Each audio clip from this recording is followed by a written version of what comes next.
안녕하세요. 광운공고 친구들 여러분. 이제는 날씨가 완연한 가을이네요. 놀러 나가고 싶고 공부하기 싫더라도 꼭 끝까지 들어주세요.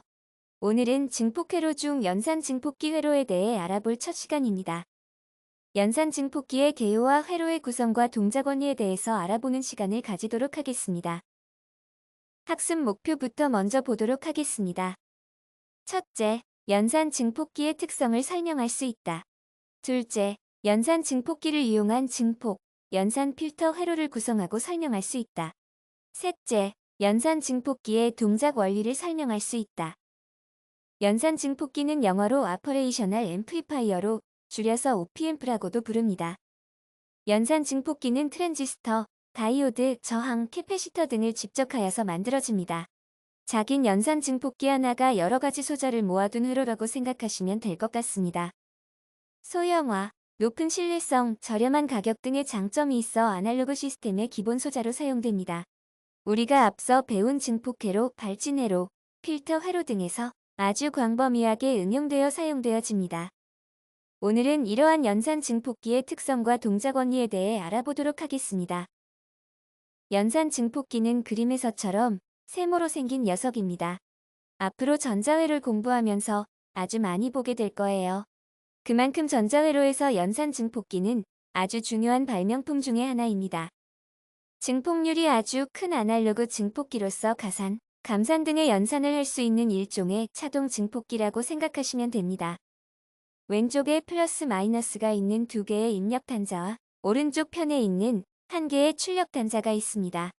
아래 위에 있는 플러스 마이너스 VS 단자는 전원 단자입니다. V1을 반전 입력, V2를 비반전 입력이라고 합니다. 마이너스가 붙어있는 쪽이 반전 입력이 됩니다.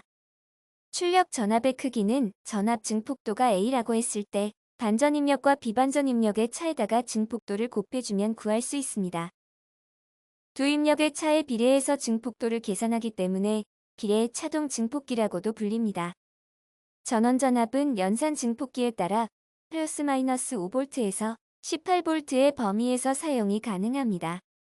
연산 증폭기 회로는 보통 만배에서 100만 배의 높은 전압 이득을 얻을 수 있습니다. 정말 유용한 회로이겠지요. 연산 증폭기가 안정적으로 동작하기 위한 최대 전격에는 소비 전력, 전압, 동작 온도 등이 있기 때문에 해당하는 값을 잘 보고 동작을 해주어야 합니다. 전기적 특성으로 입력, 오프셋 전압, 입출력 저항, 개방 전압 이득, 단위 이득 주파수, 슬루율, 동상 전압 제거비 등이 있습니다. 연산 증폭기의 동작에 대해 더 잘 이해하기 위하여 연산 증폭기의 전기적 특성에 대하여 알아보도록 하겠습니다. 먼저 입력 오프셋 전압에 대하여 알아보도록 하겠습니다. 입력 전압이 0V일 때 출력 전압도 0V로 만들기 위해 두 입력 단자 사이에 인가해야 하는 직류 전압을 의미합니다. 즉, 입력 회로의 신호가 0임에도 불구하고 출력이 발생하게 되는데 이것을 조정하여 출력 전압을 0으로 만들기 위해 입력 단자에 가해주는 전압을 입력 오프셋 전압이라고 하는 것입니다. 우리가 몸무게를 잴 때 0점을 맞추어 주고 몸무게를 재는 것처럼 초기값을 세팅해 주시는 거라고 생각해 주시면 될 것 같아요. 다음은 입력 저항과 출력 저항입니다. 입력 저항이란 입력 단자에 인가된 전압과 입력 전류의 비를 나타냅니다. 두 입력 단자 사이에서 증폭기 내부를 들여다본 저항값을 의미합니다. 입력 저항이 입력 전압과 입력 전류의 비라면 출력 저항은 무엇을 나타낼까요? 그렇죠. 출력 단자의 전압과 출력 전류의 비가 됩니다. 출력 측에서 증폭기 내부를 들여다본 저항값을 의미하는 것이지요. 이번엔 개방 전압 이득에 대하여 보도록 하겠습니다. 개방 전압 이득에 대해 알기 전에 개방 회로에 대해서 생각해 보도록 하겠습니다. 개방 회로란 연산 증폭기의 외부에서 되먹임 회로가 연결되지 않은 상태를 말합니다. 되먹임 회로라는 것은 OPAmp 위로 돌아가고 있는 회로를 말합니다. 교과서 104페이지 오른쪽 위의 그림을 참고하며 봐주세요. 이 개방 회로에서의 전압 이득을 개방 전압 이득이라고 합니다. 개방 전압 이득은 보통 수만 배 이상의 큰 값이며 데시벨 단위로 표시하게 됩니다. 이번엔 단위 이득 주파수에 대해서 알아보도록 하겠습니다. 그림을 보면서 같이 이해해 보도록 하겠습니다. 그림 속에서 주파수가 높아지면 전압이득이 줄어드는 것이 보이시나요? 가로축은 입력 신호의 주파수이고 세로축은 개방전압이득을 나타냅니다.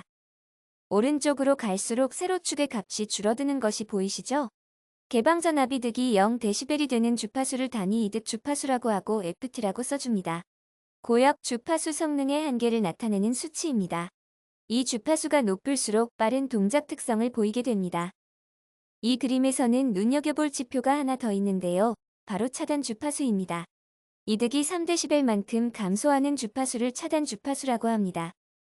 이득이 0.707배만큼 감소하는 부분으로 이 부분을 차단 주파수 FC라고 합니다. 슬리율은 연산 증폭기의 출력 전압의 최대 변화율을 의미합니다.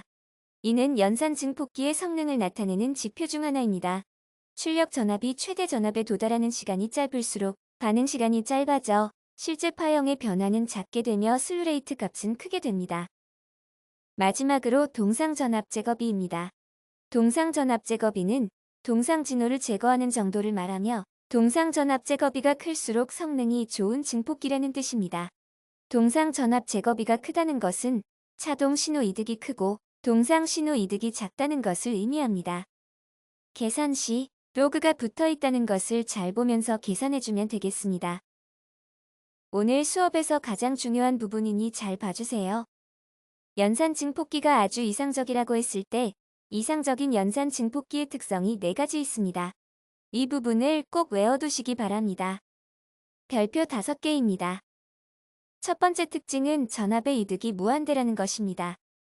여러분들이 일을 했는데 1시간을 일하고 시급으로 돈을 받는다고 했을 때 얼마나 받으면 행복할까요?